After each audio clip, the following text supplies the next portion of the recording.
ಉಗ್ರರನ್ನ ಮಟ್ಟ ಹಾಕಬೇಕು ಅನ್ನೋದಾದರೆ ಪಿಒಕೆಯನ್ನು ವಶಪಡಿಸ್ಕೊಳ್ಬೇಕು. ಬೆಳಗಾವಿಯಲ್ಲಿ ಲಕ್ಷ್ಮಣ್ ಸವದಿ ಪ್ರತಿಕ್ರಿಯೆಯನ್ನು ಕೊಟ್ಟಿದ್ದಾರೆ.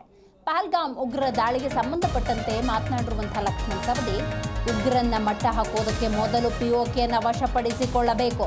ಪಾಕ್ ವಿರುದ್ಧ ಇನ್ನೂ ಕಠಿಣ ಕ್ರಮಕ್ಕೆ ಕೇಂದ್ರ ಮುಂದಾಗಬೇಕು ಅಂತ ಬೆಳಗಾವಿಯ ಅಥಣಿಯಲ್ಲಿ ಶಾಸಕ ಲಕ್ಷ್ಮಣ್ ಸವದಿ ಸ್ಟೇಟ್ಮೆಂಟ್ ಮಾಡಿದ್ದಾರೆ.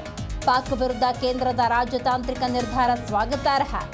ನಮ್ಮ ದೇಶದ ಎಲ್ಲೇ ಇದ್ರೂ ಪಾಕಿಸ್ತಾನಿಗಳನ್ನು ಓಡಿಸಬೇಕು ಅನ್ನುವಂತಹ ಸ್ಪಷ್ಟ ಸಂದೇಶವನ್ನು ಲಕ್ಷ್ಮಣ್ ಸವದಿ ರವಾನೆ ಮಾಡಿದ್ದಾರೆ. ಗಡಿಯಲ್ಲಿ ಅಟ್ಟಹಾಸ ಮೆರೆದ ಕ್ರಿಮಿಗಳನ್ನು ಮಟ್ಟ ಹಾಕಬೇಕು ಅಂತ ಹೇಳಿದ್ದಾರೆ.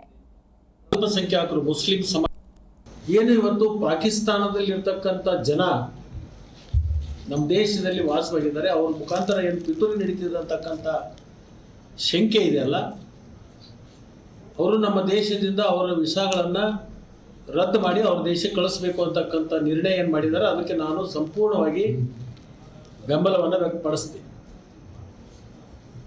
ಈ ದುಷ್ಕೃತ್ಯಗಳು ನಿಲ್ಲಬೇಕಾದ್ರೆ ಇಂಥ ಕಠಿಣವಾಗಿರ್ತಕ್ಕಂಥ ಕ್ರಮಗಳನ್ನು ತಗೋಬೇಕಾಗ್ತದೆ. ಆವಾಗ ನಾವು ಪಕ್ಷಾತೀತವಾಗಿ ಇದಕ್ಕೆ ನಾವೆಲ್ಲರೂ ಕೂಡ ಒಂದಾಗಿ ಒಟ್ಟಾಗಿ ಇರಬೇಕಾಗಿರ್ತಕ್ಕಂಥ ಭಾರತೀಯರಾಗಿರ್ತಕ್ಕಂಥದ್ದು ನಮ್ಮ ಧರ್ಮ ಮತ್ತು ಕರ್ತವ್ಯ. ಅಲ್ಲಿರ್ತಕ್ಕಂಥ ಅನೇಕ ಜನ ಅಲ್ಪಸಂಖ್ಯಾತರು ಮುಸ್ಲಿಂ ಸಮಾಜದ ಸಾರ್ವಜನಿಕರು ಈ ಒಂದು ಘಟನೆ ಆದಂಥ ಸಂದರ್ಭದಲ್ಲಿ ಭಾಳ ಇನ್ನುಳಿದಿರ್ತಕ್ಕಂಥ ಪ್ರಜೆಗಳನ್ನು ಉಳಿಸೋದ್ರಲ್ಲಿಯೂ ಕೂಡ ಭಾಳಷ್ಟು ಅಲ್ಲಿ ಇರ್ತಕ್ಕಂಥ ಜನ ಪ್ರಾಮಾಣಿಕವಾಗಿರ್ತಕ್ಕಂಥ ಪ್ರಯತ್ನವನ್ನು ಮಾಡಿರ್ತಕ್ಕಂಥದ್ದು. ಅವರೆಲ್ಲರೂ ಕೂಡ ಭಾರತೀಯರು ಮತ್ತು ಭಾರತದ ಬಗ್ಗೆ ಅಭಿಮಾನ ಮತ್ತು ನಿಷ್ಠೆ.